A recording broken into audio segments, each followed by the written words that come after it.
hermanos, les voy a invitar que abra su Biblia en Apocalipsis capítulo 2, Apocalipsis 2, del versículo 1 al 7.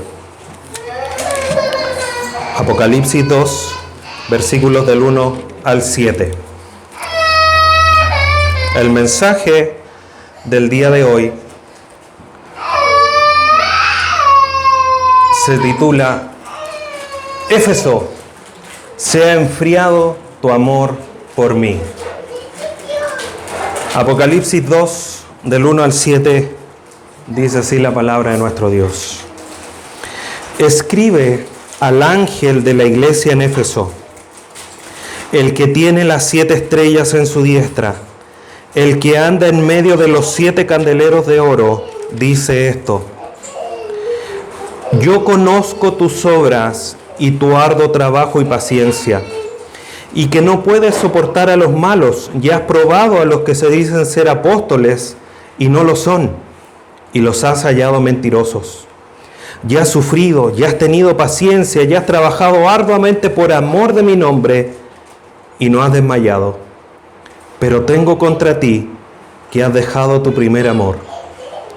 Recuerda, por tanto, de dónde has caído y arrepiéntete ya en las primeras obras, pues si no, vendré pronto a ti y quitaré tu candelero de su lugar si no te hubieres arrepentido. Pero tienes esto, que aborreces la obra de los nicolaitas, las cuales yo también aborrezco. El que tiene oído, oiga lo que el Espíritu dice a las iglesias. Al que venciere, le daré a comer del árbol de la vida, el cual está en medio del paraíso de Dios. Mensaje a la iglesia de Éfeso.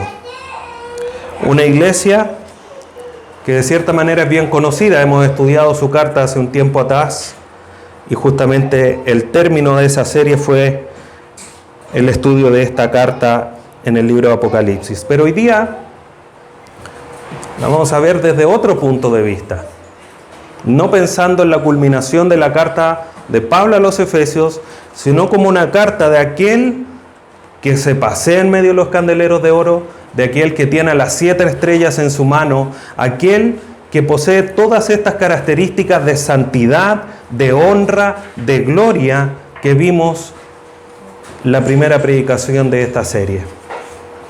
Solo por recordar, versículo 14 del capítulo 1 de Apocalipsis. Aquel que era semejante al Hijo del Hombre, su cabeza y sus cabellos eran blancos como blanca lana, como nieve, sus ojos como llama de fuego. 15. Y sus pies semejantes al bronce bruñido, refulgentes como en un horno, y su voz como estruendo de muchas aguas. Aquel es el que está escribiendo. Aquel es el que le dice a Juan: escribe al ángel de la iglesia en Éfeso. No es Juan el que está escribiendo, si bien es el que está anotando las palabras en este caso en un papiro. Es mismo Señor Jesucristo, el Señor de la iglesia, el que le está diciendo: anota esto que yo le voy a decir a la iglesia en Éfeso. Por eso, hermanos, tomamos esa primera visión del Hijo del Hombre, la manifestación del Hijo del Hombre que describe Juan en los últimos capítulos del capítulo 1 de Apocalipsis. Debemos de tener eso en cuenta.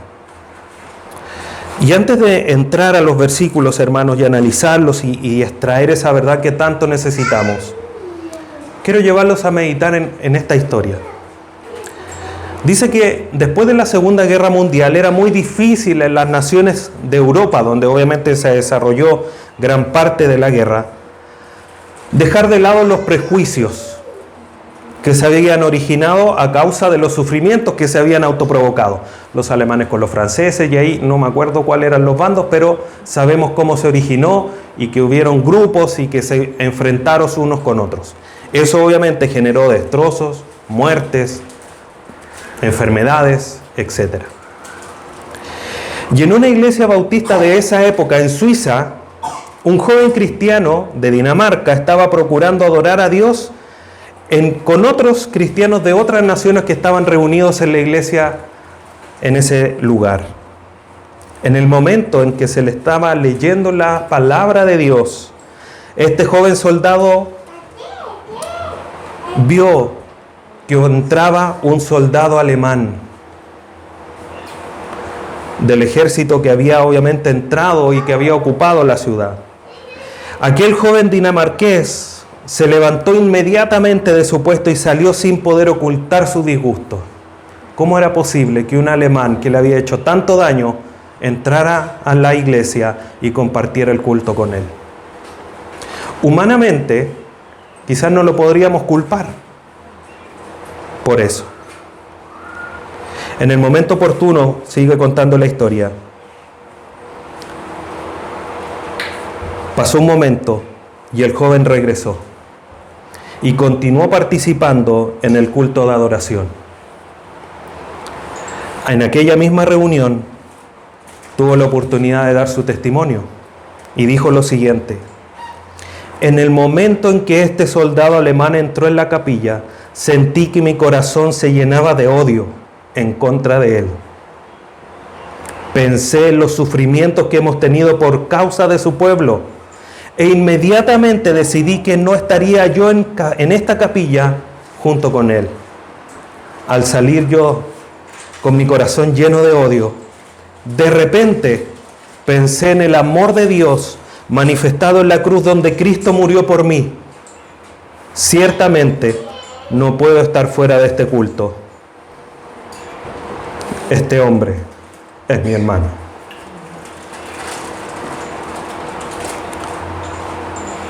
¿Y cuánta verdad hay en las palabras de este joven?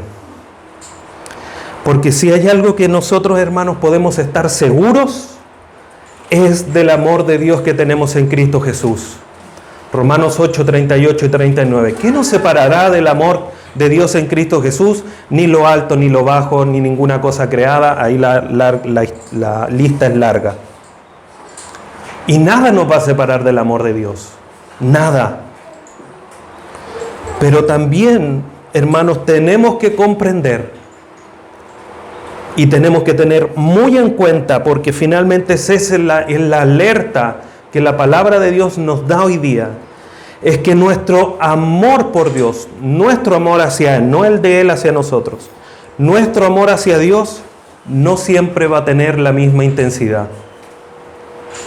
Hoy día yo puedo estar desbandado amando a Dios, entregando mi vida, orando, ayunando, entregándome en adoración. Pero mañana, el martes, el próximo domingo, podemos tener la certeza que no va a ser así, porque creo que cada creyente ha batallado en su vida con esta situación y ha experimentado esta verdad. Que hay veces que nos levantamos llenos de amor hacia Dios y otros días que casi ni nos acordamos de Él.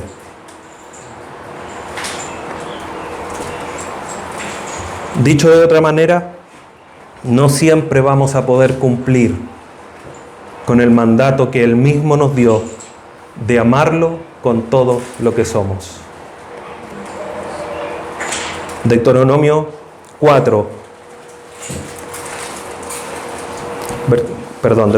6, versículo 4, dice: Oye Israel, Jehová nuestro Dios, Jehová uno es. Y amarás a Jehová tu Dios de todo tu corazón y de toda tu alma y con todas tus fuerzas. Y alguien podría decir: ya, pero ese es el mandato de Moisés al pueblo de Israel. Muy bien. Marcos 12:30. El Señor Jesús, en este relato, donde se acercaron los escribas, dice: llamarás, Marcos 12:30, llamarás al Señor tu Dios con todo tu corazón, con toda tu alma, con toda tu mente y con todas tus fuerzas. Y Él dice, el Señor Jesús, este es el primer mandamiento. Y el segundo, amarás a tu prójimo como a ti mismo. Y toda la ley se resume en estos dos mandamientos. nunca vamos, hermanos, a poder cumplir. Y digo nunca en el sentido de nuestra limitada vida pecaminosa. Pero eso no quiere decir que nosotros no debamos esforzarnos, no debamos de empeñar nuestras fuerzas, nuestro ánimo, todo lo que somos, para amar a Dios con todo lo que somos. El Señor, que manifestó el más grande amor de la historia, está advirtiendo de este peligro. Le dijo a la iglesia en Éfeso: ustedes han dejado el primer amor. Y ese mensaje es también para hoy día, para nosotros. Hermanos, evalúense si es que han dejado de amar a Dios en primer lugar. Y es así como esta iglesia histórica, y por eso hacía el comentario en la primera enseñanza de esta serie, estas iglesias que son históricas, que existieron, también nos sirven a nosotros de ejemplo para tomar estas advertencias y evaluar nuestra vida. En particular el día de hoy, el amor que tenemos hacia Dios. Solo menciono lo siguiente ya antes de ir a los versículos. Cada una de las siguientes cartas que vamos a estar estudiando los próximos domingos mantiene una estructura muy similar, porque hay pequeña diferencia en 2 cartas de las 7 en total. Parte nombrando a la iglesia, obviamente también a la ciudad. El Señor de la iglesia se presenta como tal. Hay elogios, pero también hay amonestaciones. Hay un mandato de parte del Señor y la iglesia, y finalmente hay una exhortación y promesas para finalizar la carta. Esos 7 títulos, por decirlo así, lo vemos en cada una de las cartas. Y es así como vamos a ir desarrollando cada una de ellas. Entonces, vamos al versículo 1. La primera parte dice: escribe al ángel de la iglesia en Éfeso. Lo primero que debo mencionar es que este ángel es la misma palabra que se tradujo cuando estábamos estudiando en el capítulo 1, que decía que las estrellas eran los ángeles de las iglesias. Ángel era el mensajero, el encargado, y la ilustración es a un solo lado, en el sentido que Dios está diciendo que los líderes de la iglesia lo está ejemplificando como ángeles, que quiere decir mensajeros. Alguien con autoridad, que se le ha entregado autoridad sobre la iglesia. Pero eso no quiere decir que los pastores realmente sean ángeles. Porque si es así, me faltan las alas. Y no tengo alas. Ni ningún pastor tiene alas. Somos seres humanos que Dios nos ha entregado la responsabilidad de dirigir la iglesia. Tenemos el deber de ejercer autoridad, pero somos hermanos igual que cada uno de ustedes. Entonces, el mismo Señor Jesucristo le dice a Juan, escribe el ángel de la iglesia en Éfeso. La iglesia de Éfeso es la primera iglesia de esta ruta que va a seguir el mensajero que va a entregar la carta. Recuerden que el listado de las iglesias no está por orden jerárquico, sino por orden geográfico. En este caso en particular, la iglesia en Éfeso coincide con ser la más importante de la región. Pablo fue el que estuvo formando la iglesia en su tercer viaje misionero, ahí en Hechos capítulo 19. Llegó hasta ese lugar, formó la iglesia, estuvo un tiempo, 2 años y medio aproximadamente, formando y enseñando en una escuela. Pablo se fue, hizo otro viaje misionero, y cuando Pablo ya iba de regreso a Jerusalén después de su 4.º viaje misionero, Pablo les entrega las últimas instrucciones, ahí en Hechos 20, al final del capítulo 20 de Hechos, donde hace llamar a los ancianos de Éfeso hacia Mileto para darles las últimas instrucciones.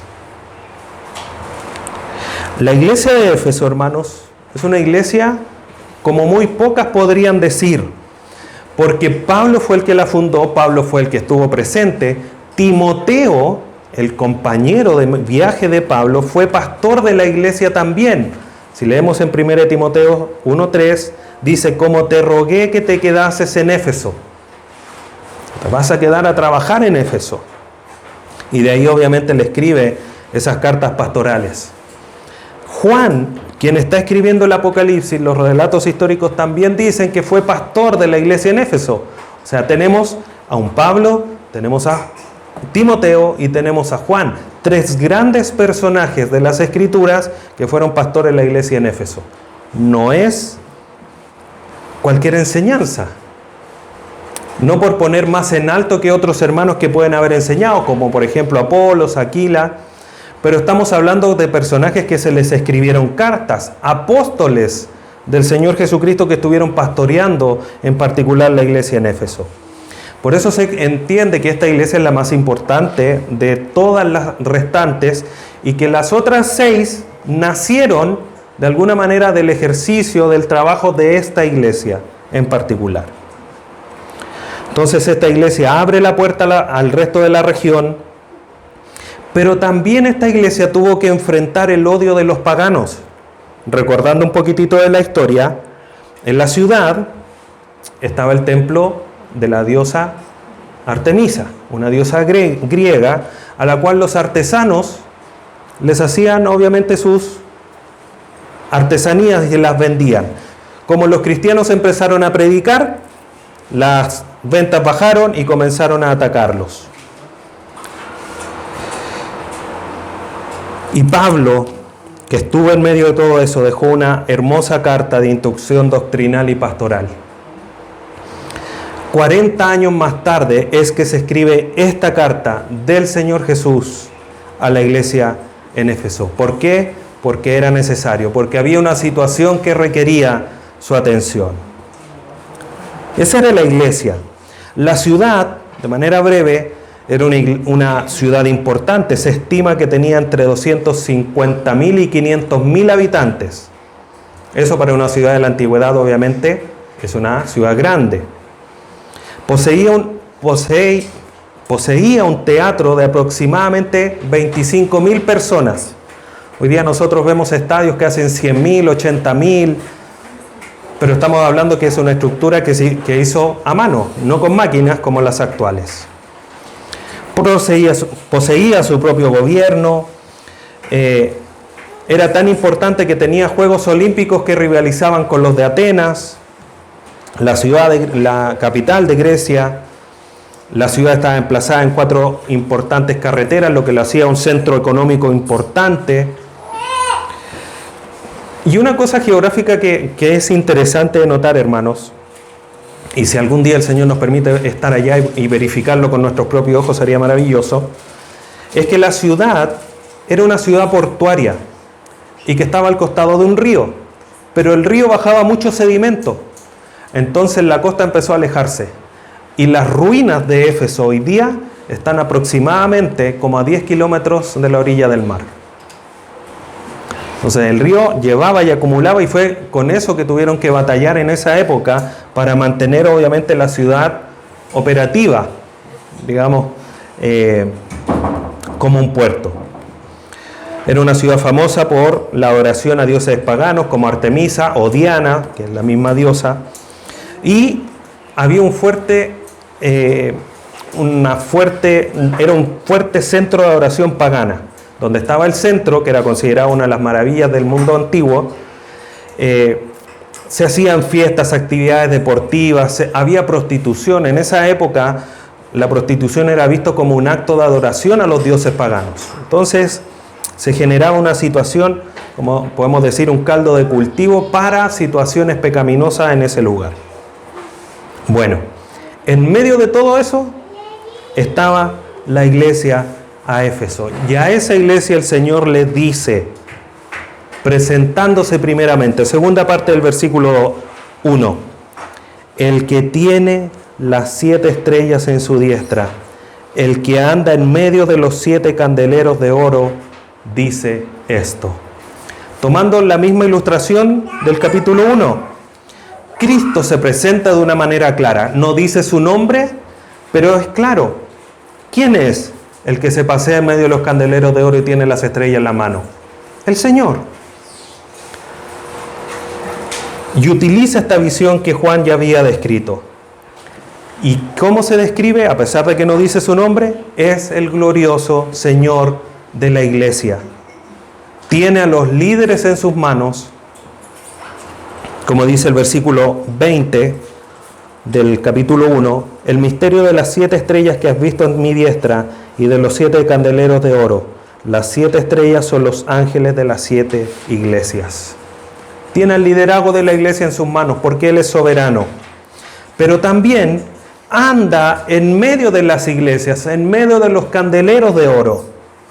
Por lo tanto, Jesús, que es el Señor, es quien gobierna de una manera soberana la iglesia. Con autoridad examina, con autoridad dirige a la iglesia. No es un Dios ausente, es un Dios que está ahí.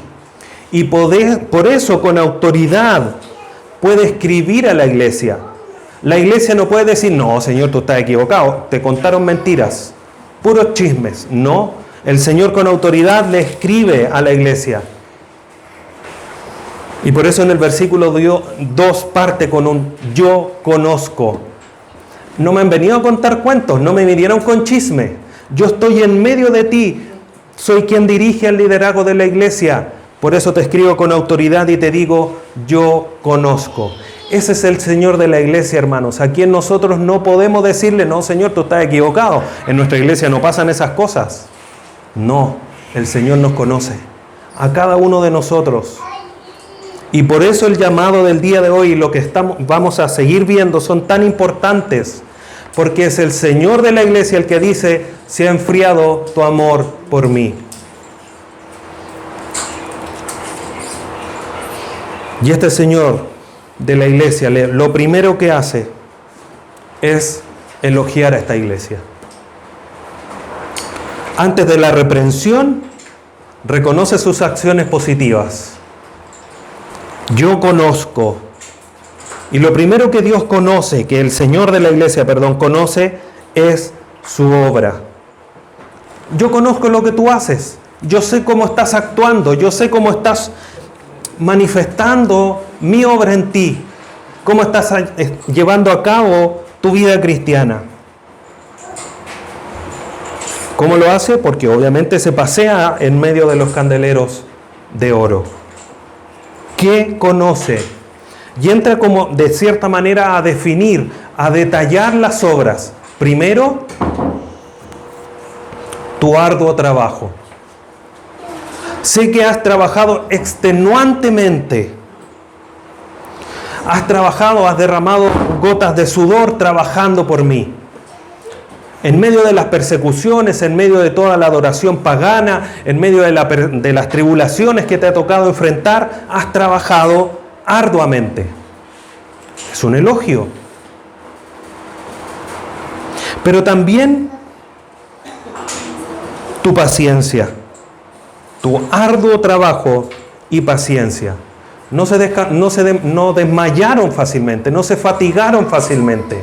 A pesar del trabajo arduo, a pesar de las tribulaciones, a pesar de la persecución, se mantenieron fieles, firmes en la verdad de Dios, a pesar del escenario en el que estaban. Conozco tu arduo trabajo y paciencia, y que no puedes soportar a los malos. No podían soportar a los que vivían de una manera alejados de Dios. Era una iglesia que tenía altos estándares de santidad. Eran sensibles al pecado, no lo soportaban. Y eso es una característica que la iglesia debe de tener. No se trata de apuntar con el dedo, pero se trata de trabajar y decir, hermano, eso no es lo que Dios quiere. Oremos, trabajemos juntos, veámoslo. Y nos ayudamos todos a tener un alto estándar de santidad. No para ser mejores ni para ser vistos, sino porque es lo que Dios demanda de su iglesia. Y la iglesia en Éfeso tenía esto muy importante, que no soportaba a los malos. Pero además, que probaba a los que se dicen ser apóstoles y no lo son. Y los has hallado mentirosos. Ellos discernían. No permitían que llegara cualquiera, les enseñara y ellos decían, palabra de Dios. La recibimos, la atesoramos. No, ellos discernían quienes hablaban. Y cuando discernían, los encontraban mentirosos, porque comparaban con lo que decía la palabra de Dios, lo que Juan le había dicho, lo que Pablo les había enseñado, lo que el mismo Timoteo les había transmitido. Y los hallaba mentirosos. Eran fieles a la palabra de Dios y no a lo que los hombres decían. Pero además, hermanos, de este versículo,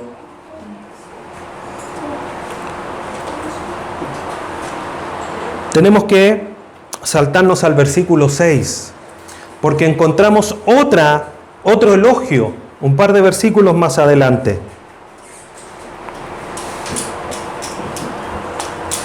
Pero tienes esto, que aborreces la obra de los nicolaitas, las cuales yo también aborrezco. Tenían en su corazón el mismo sentir que el Señor. Odiaban, aborrecían las obras de los nicolaitas. Ahora la pregunta es, ¿quiénes eran los nicolaitas, que también son mencionados en el versículo 15 y que vamos a estar viendo de manera posterior? Ahora, se menciona solamente en estos dos pasajes, versículo 6 y versículo 15. No tenemos certeza de quiénes son. Los teólogos en general dicen, y llegan en general, entre comillas, a un acuerdo, y argumentan que Nicolás, donde serían los nicolaitas, era un creyente falso que finalmente se rebeló en alguna iglesia y que mantuvo una fuerte influencia en la iglesia. Por eso aborreces la obra de los nicolaitas, las dejas fuera, no las permites. Y obviamente entendemos que son obras pecaminosas porque Dios también las aborrecía. Y Éfeso, por lo tanto, también lo hacía. Y estos, hermanos, son los elogios a la iglesia. Trabajaba arduamente, tenía paciencia, no resistía a los malos, no los aprobaba, discernía a los apóstoles o a los que se decían apóstoles y aborrecían a la obra de los nicolaitas. Este era su currículum, estos eran sus antecedentes. Humanamente podríamos decir, seca la iglesia de Éfeso. Vivía en santidad, se esforzaba, escudriñaba las escrituras. Pero ante los ojos de Dios, hermanos, ante los ojos del Señor de la iglesia, no hay nada que pueda ser puesto en oscuro. Nada que pueda ocultarse.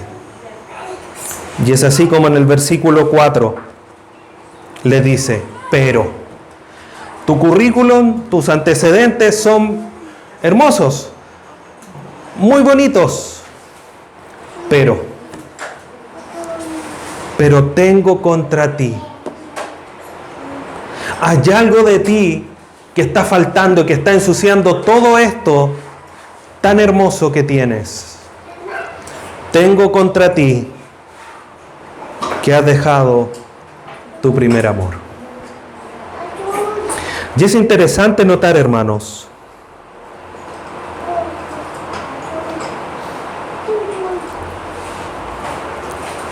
que destaca el Señor sus obras, su esfuerzo, su paciencia, pero no destaca su amor. Justamente. Y recordamos a la iglesia en Tesalónica. Tus obras de fe, de amor, eres ejemplo el resto de la región de Macedonia. En Éfeso no sucedía lo mismo. Mantenían una santidad y una pureza doctrinal, pero maravillosa. Rechazas a los malos, tienes altos estándares de santidad, disciernes a los que se dicen apóstoles, pero tenía una falta grave. Había dejado su primer amor.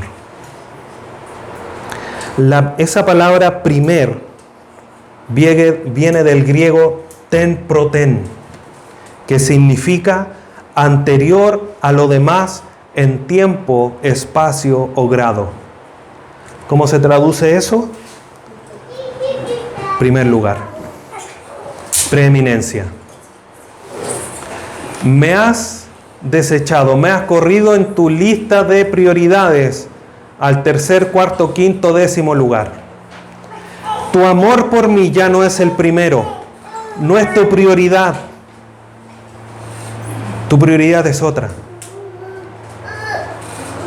La iglesia estaba accionando de una manera correcta porque estaba orando, estaba discerniendo a los mentirosos, etcétera, etcétera, pero estaba actuando, estaba accionando lejos del amor del Señor de la iglesia.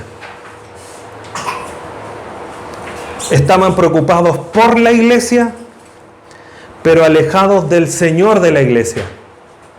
Estaban siendo religiosos, estaban siendo fariseos. Y es lo que demanda el Señor del pueblo de Israel ahí en Jeremías. Ya no quiero de ti los holocaustos, no quiero todo esto que ustedes hacen, yo quiero tu corazón. Y eso es lo que nosotros debemos entender en esta mañana, hermanos. Debemos hacer las cosas que hacemos, nuestros estudios, nuestras juntas, adorar al Señor, ensayar para los cánticos, preparar el material para enseñar. Sí, tenemos que hacerlo, pero como la primera importancia bajo el amor de Dios. No por nuestras fuerzas, no por nuestras capacidades, no, el domingo me toca la iglesia. No, con alegría y con gozo porque vamos a adorar a aquel que me escogió. Como primera prioridad, el amor a Dios que entregó a su Hijo por ti, para que hoy día tú puedas estar aquí y entender esta verdad.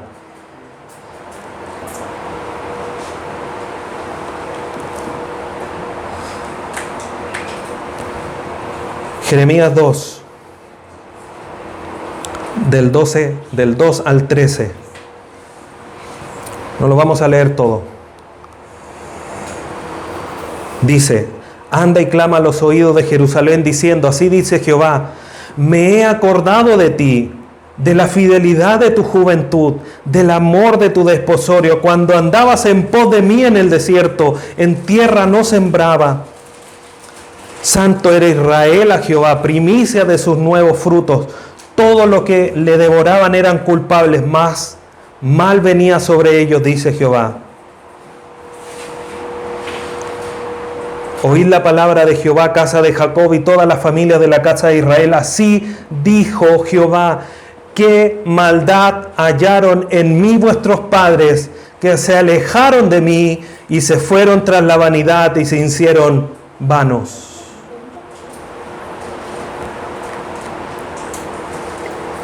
Ezequiel 16 al 8 al 15 relata una historia similar. Andaban en pos de mí, iban detrás de mí, hacían todo por mí. Qué mal hallaron en mí, en las acciones que yo les hice para que me dejaran de lado. Hermanos, examina tu vida. Pregúntate a ti, ¿qué mal has hallado en las acciones de Dios para que le dejaras de lado? ¿Qué mal ha hecho Dios a tu vida para que hoy día tú no lo ames como lo amabas hace un tiempo atrás? La robusta apariencia externa de esta iglesia no era seguridad de una vida saludable. Aparentemente puede ser una iglesia muy activa, haciendo todo lo que se demanda, pero saludablemente en su interior puede ser una iglesia que porta un cáncer, como lo era esta iglesia en Éfeso, porque hacía de todo, pero había un mal que estaba creciendo, y era la falta de amor por el Señor de la iglesia. Las obras que se hacen, y esto es lo importante, las obras que se hacen fuera de la esfera del amor a Dios no tienen valor delante de sus ojos. Pastor, ¿tanto así? Tanto así. Recordemos aquel pasaje. Señor, hicimos milagro, en tu nombre echamos fuera demonios, en tu nombre aquí, en tu nombre allá. Y el Señor le dijo, oh, muchas gracias, hicieron tanta buena obra, pasen.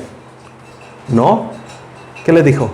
Apártense de mí, no los conozco, hacedores de maldad. ¿Por qué? Porque actúan preocupación propia, por amor propio, por renombre personal, pero no por amor a Dios. Hermanos, no por estar aquí todos los domingos vamos a ser salvos, ni vamos a ser aprobados por Dios. Es estando aquí por amor a Dios, por entrega a Él, porque Él se entregó primero por nosotros. José Grau comenta lo siguiente: la rutina cede a la espontaneidad. Los conceptos, tópicos, frases suplantan a Cristo mismo.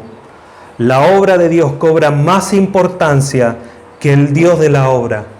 La iglesia de Cristo más que el Cristo de la iglesia. No debemos olvidar esto, hermanos. No debemos. El amor es una esencia, es parte de su naturaleza. No podemos hacer las cosas sin amor de Dios. ¿Por qué? Porque Dios es amor. No hacerlas con amor hacia Él es entregarle obras que están fuera de su naturaleza. Versículo 5. Luego del reproche, el Señor de la iglesia da un mandato. Y en particular 2 órdenes. Y así están en el texto griego. 2 verbos imperativos. El Señor de la iglesia no propone: ¿tú quisieras? ¿Tendrías a bien? No. El Señor de la iglesia manda. Y lo primero que manda es recordar. Recuerda, por tanto, de dónde has caído. Mira al pasado y ve dónde estabas, cómo hacías esas primeras obras, cómo te entregabas a mí. Como leíamos en Jeremías, el tiempo de tu desposorio, cuando ibas en pos de mí en el desierto, en tierra no sembrada. ¿Qué pasó entre medio? Tenemos que mirar atrás y decir: ¿qué pasó conmigo? ¿Por qué hoy día yo no amo al Señor como lo amaba hace 3, 4, 5 meses atrás, 4 o 5 años atrás? ¿Qué pasó en el camino? ¿Qué me engañó? ¿Qué me nubló la vista?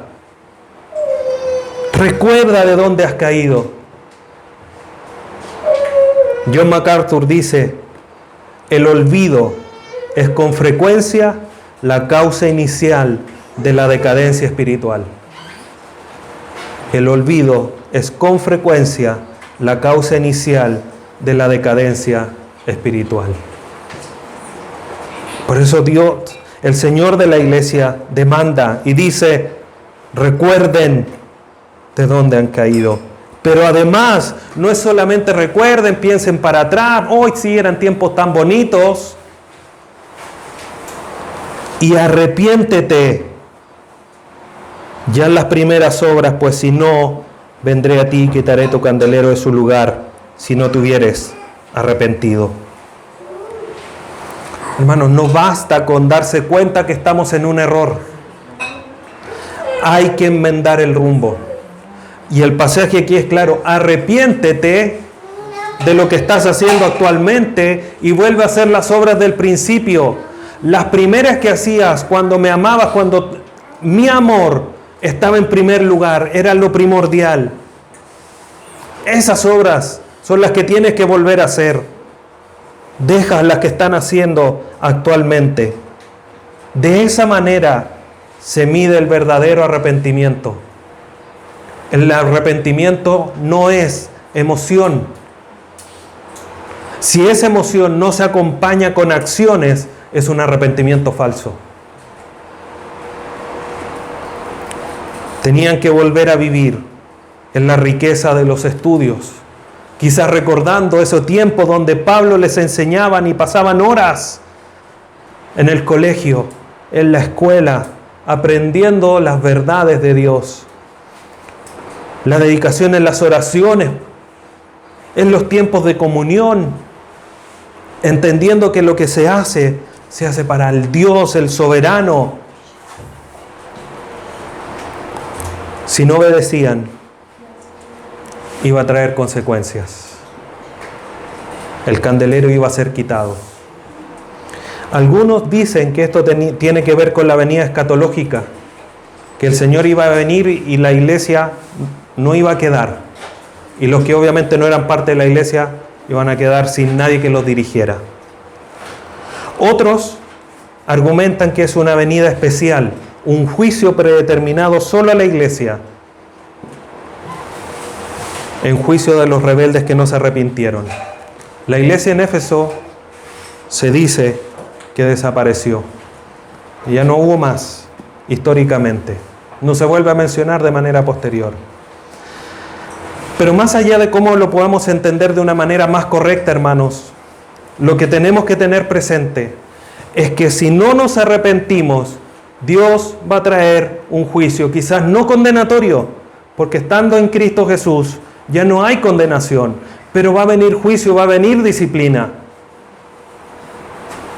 Ya sea en 5 minutos más o en 5 semanas más.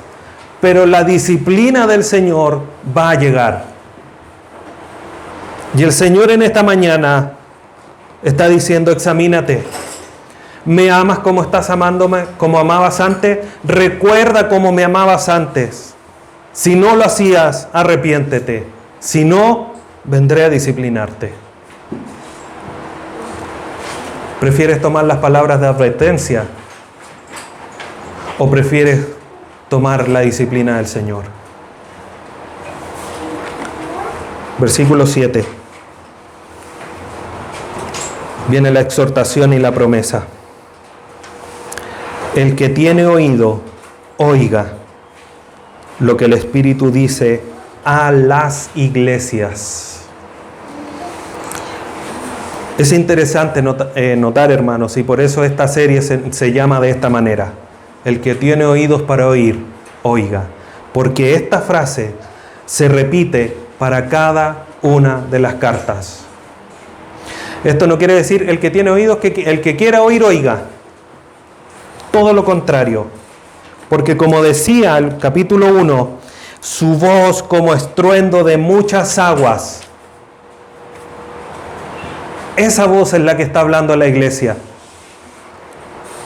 La palabra del Señor que Él está mandando que se escriban, tienen que ser escuchadas.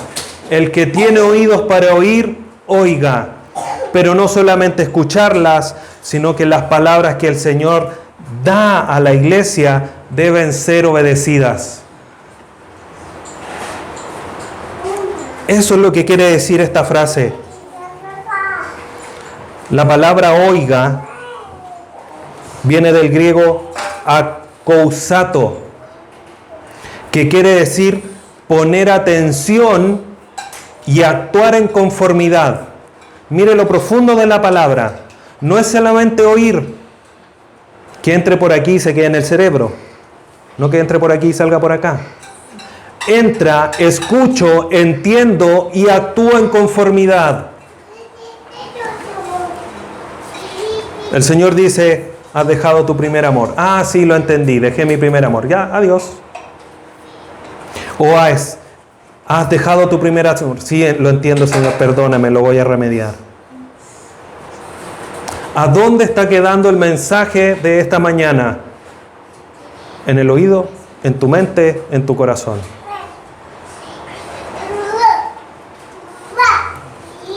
¿Y este mensaje es solo para la iglesia de Éfeso? Un rotundo no. Porque ¿cómo dice? El que tiene oídos para oír, oiga lo que el Espíritu dice a las iglesias. Iglesia de Esmirna, Pérgamo, Tiatira, escuchen lo que se les dijo a Éfeso. Iglesia Palabra Integral, escucha lo que se le dijo a Éfeso. Tenemos que evaluarnos, hermanos. Tenemos que escuchar esta palabra que el Señor de la iglesia nos está enviando en esta mañana. Tenemos que escuchar lo que el Señor dice. Al que venciere, le daré a comer del árbol de la vida, el cual está en medio del paraíso de Dios. La promesa es para los que vencieren. ¿Quiénes van a vencer?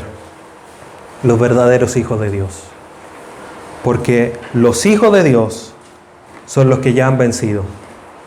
Primera carta de Juan 5, 4 y 5. Porque todo lo que es nacido de Dios vence al mundo. Y esta es la victoria que ha vencido al mundo, nuestra fe. ¿Quién es el que vence al mundo sino el que cree que Jesús es el Hijo de Dios? Ya estamos nosotros. Si creemos real y profundamente que Jesús es el Hijo de Dios, que vino a morir por nosotros, que resucitó al tercer día y que vendrá en gloria. Los que vencieren, los que escuchen estas palabras y las pongan en acción, van a vencer. ¿Y qué van a hacer? Van a comer del fruto dado por Dios. Van a comer. Ponga atención cómo lo describe. Al que venciere, le daré a comer. Hermanos, si tú vences, el Señor va a ir al árbol de la vida en el paraíso de Dios, donde vamos a estar todos juntos, va a tomar un fruto del árbol de la vida y te lo va a dar. El Señor te va a dar del árbol del fruto de la vida, un fruto del árbol de la vida. ¿Qué no es eso sino una manifestación de amor y de gracia? Yo llegué primero aquí, preparé todo. Ahora come tranquilo. De este árbol que por el pecado había sido quitado. Génesis 3:22.